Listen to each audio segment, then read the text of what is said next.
Salut tout le monde, c'est Onil133, j'espère que vous allez bien et aujourd'hui on se retrouve pour un tout nouveau tour de magie expliqué avec des cartes.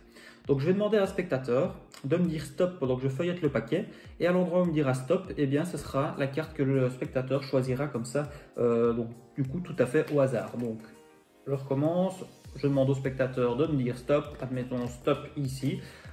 Hop, donc la carte la voici. Ce qu'on va faire c'est que je vais la mettre en première position, je vais vous la montrer.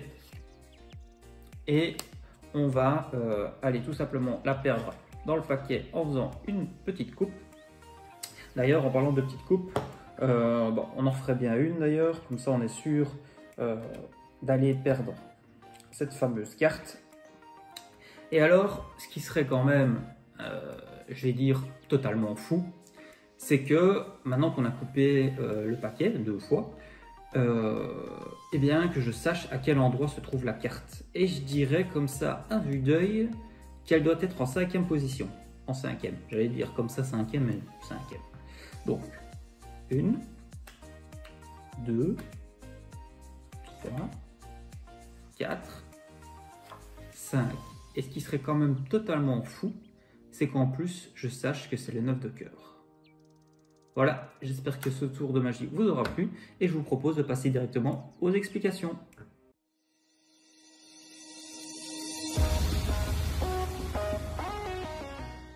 Donc pour les explications du tour, c'est très simple, prenez un paquet de cartes traditionnelles, il va juste falloir effectuer 2 préparations.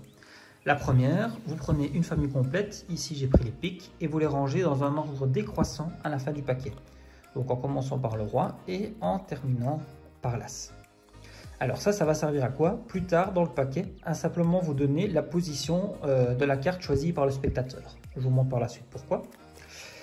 Et alors, la deuxième préparation, qui n'en est pas vraiment une, c'est simplement de retenir la première carte du paquet. Donc ici, j'ai mis volontairement le 9 de cœur, comme ça, on est dans la même configuration que pour la présentation du tour.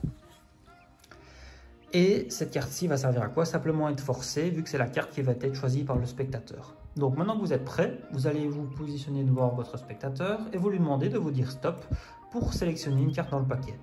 Donc pour effectuer le forçage, vous tenez le paquet de cette manière-ci, c'est-à-dire avec les 3 doigts sur le côté droit du paquet, le pouce en haut à gauche pour effectuer le feuilletage et l'index plié de cette manière-ci pour effectuer une petite pression pour courber les cartes et effectuer le feuilletage.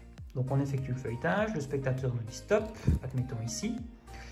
Et alors je vous conseille ça de ne pas le faire de face comme ça, mais simplement de le faire de ce côté-là. Comme ça le spectateur verra le dos de votre main.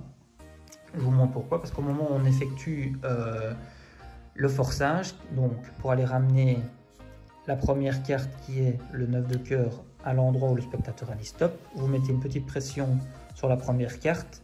Ce qui a pour conséquence, quand vous prenez le paquet avec votre autre main, et bien de la laisser en place, comme ça, hop, on vient la positionner à l'endroit où le spectateur vous a fait vous arrêter. Raison pour laquelle je vous disais de ne pas le faire de face, mais bien de côté, comme ça il ne le voit pas. Donc maintenant que c'est fait, la parenthèse est terminée, on se retrouve dans cette position-ci. Donc avec la carte choisie par le spectateur, vous venez la mettre en première position, vous lui montrez. Donc il voit bien que c'est le 9, enfin il voit sa carte, il la mémorise, vous voyez bien que c'est le 9 de cœur, ça vous fatalement vous ne le faites pas, vous ne le regardez pas. Et vous venez positionner la carte choisie par le spectateur en première position. Maintenant, vous effectuez une petite coupe. Et alors là, on se retrouve comment? Simplement, donc avec votre préparation, voilà, votre préparation, et le 9 de cœur. Alors, ici, il est important de savoir que le valet a une valeur de 11, la dame a une valeur de 12, le roi une valeur de 13, et la carte choisie par le spectateur équivaut à 14. Je vous explique pourquoi. Donc maintenant, au niveau du tour, on en est là, et vous allez demander au spectateur d'effectuer une coupe. Donc le spectateur va couper, hop, ici, et vous le faites couper jusqu'à ce qu'on arrive à une pique. Alors là, la question que vous allez vous poser dans votre tête, c'est combien est-ce qu'il faut pour arriver jusqu'à 14, autrement dit, jusqu'à la carte choisie par le spectateur? Eh bien, 4 plus 10 pour faire 14, vous savez que la carte choisie par le spectateur est en 10e position.